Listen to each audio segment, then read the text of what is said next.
24 heures, c'est ça, en individuel. Concrètement, expliquez-nous comment ça se passe quand on court 24 heures en individuel. Bonjour. Donc, alors, comment ça se passe?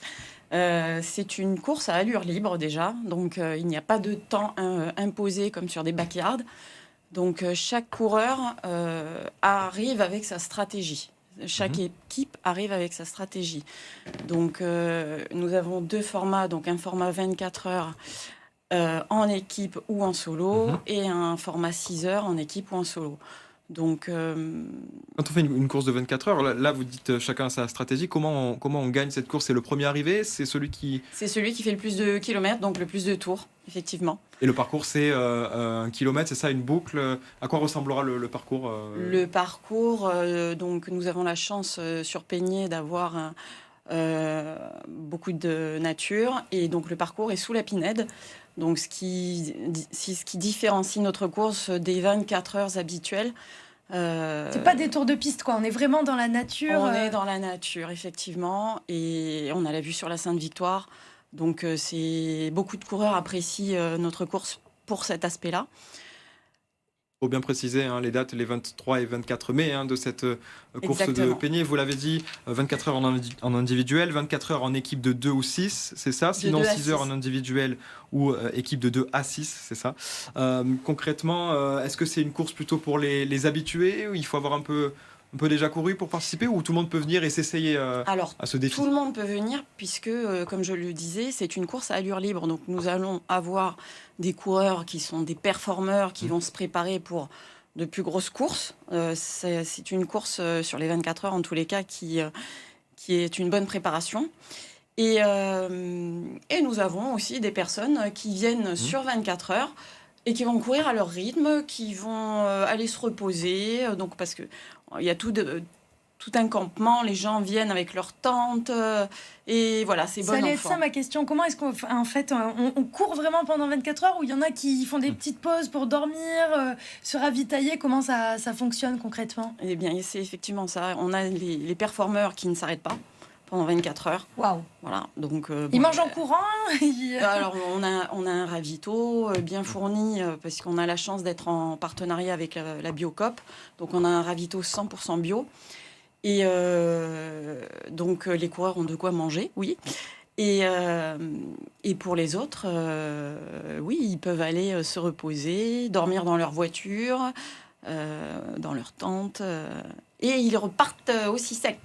C'est un événement qui est familial, parce qu'on peut venir accompagner, on peut même venir avec ses enfants. Oui. Et ils peuvent courir, il y a une course pour les enfants. Oui, donc il y a la course des enfants des 24 heures de Peigné le dimanche matin à 10h. Et alors la particularité, c'est que les enfants vont faire une boucle avec les coureurs. Donc on s'était posé la question de savoir si c'était bien ou pas. Et au final... ça rebooste les coureurs qui sont sur la fin. Il leur reste 1 heure, donc ça remet un peu de gaieté. Et alors les enfants, ils sont au taquet, ils sont super fiers de courir avec les grands. Je reviens sur les 24 heures, parce que ça me paraît tellement fou, même si évidemment on connaît ce genre d'événement, mais 24 heures ça paraît tellement incroyable. La course, le départ est donné en matinée, c'est ça? Ça veut dire forcément des coureurs qui courent la nuit ensuite? Oui. Comment ça se passe quand on La court nuit, la avec nuit? une frontale. Et puis après, les bénévoles sont là pendant 24 heures, la nuit également. Donc on est là pour les soutenir, pour les encourager. Comment est-ce qu'on se prépare à ce type d'effort physique? J'imagine qu'il y a une grosse préparation mentale aussi, non seulement tenir sur la durée, mais aussi psychologiquement, ça doit être quelque chose. Psychologiquement, oui, certes. Après, en général, sur ce type de course, sur les 24 heures, j'entends, on se prépare quand même à l'avance. C'est des sorties longues. Ça va être des sorties longues sur une fin de journée, et on recommence le lendemain matin. Et puis après, comme je vous disais, les personnes qui n'ont pas d'objectif particulier ont moins de pression, moins de préparation mentale, même si ça y est quand même. Ceux qui utilisent ce type de course pour se préparer à d'autres courses, c'est pour viser quoi ensuite? Des trails, des courses L'UTMB, la Diagonale des Fous, oui, des grosses courses. Des sacrés défis. Oui. J'en vois un qui prend beaucoup de notes depuis tout à l'heure. Qu'est-ce que ça change de courir pour une durée et non pour une distance? Souvent, on voit les semi-marathons, même la Diagonale des Fous en général, c'est des kilomètres. Là, c'est vraiment une durée. Qu'est-ce que ça change? Comment... Alors, Je pense que c'est vraiment un challenge personnel. On n'est pas sur de la durée. Et là, c'est vraiment la personne qui se challenge. Enfin, le mental est énorme. Plus important que les jambes, presque? Ouais, c'est sûr. Surtout sur les derniers kilos, les dernières heures. On sait plus ou moins quand est-ce que ça s'arrête. Finalement, on a un chrono en tête, on sait comment est-ce qu'on court. Là, finalement, on n'a jamais l'occasion de courir autant de temps d'affilée. On ne sait pas jusqu'à quand notre corps peut tenir. Exactement. Donc, il faut savoir aussi s'écouter. C'est-à-dire qu'à un moment donné, pour ceux qui ne connaissent pas encore leurs limites, il faut, je pense, s'arrêter à un moment donné. Et après, on en a qui vont aller être vraiment au bout du bout, mais qui ne lâchent rien.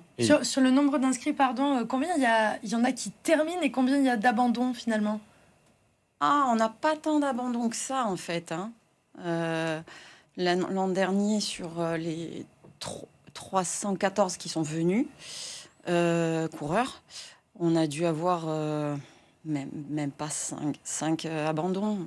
Est-ce que c'est beaucoup qui courent le 24 heures ou plutôt il y a plus de participants aux 6 heures ou aux 24 heures on vient plus pour ce défi? 24 heures. Oui, c'est le gros défi. Et alors le gros défi en solo. C'est même pas... Alors oui, on a des équipes, mais c'est vraiment sur le solo que les gens viennent se tester. Et puis après, au niveau équipe, il y a beaucoup de challenges en fait entre les équipes. Donc ça, c'est très sympa parce qu'on les voit, ils s'arrachent parce que ils se challengent entre équipes. Et sur le 6 heures, c'est également très sympa parce que il y a une ambiance particulière en fait. Il y a un lien, il y a quelque chose qui se passe sur notre course. On va dire un mot de cette ambiance, peut-être Hugo d'abord. Quand c'est en équipe, c'est chacun court de son côté pour se relayer, mettre des boucles au compteur de l'équipe, ou l'équipe court ensemble et doit à chaque fois faire la boucle? Non, c'est un relais. Donc chaque équipe prépare sa stratégie. C'est-à-dire que s'il y en a un qui va faire 10 tours et un autre 3, ça sera leur stratégie.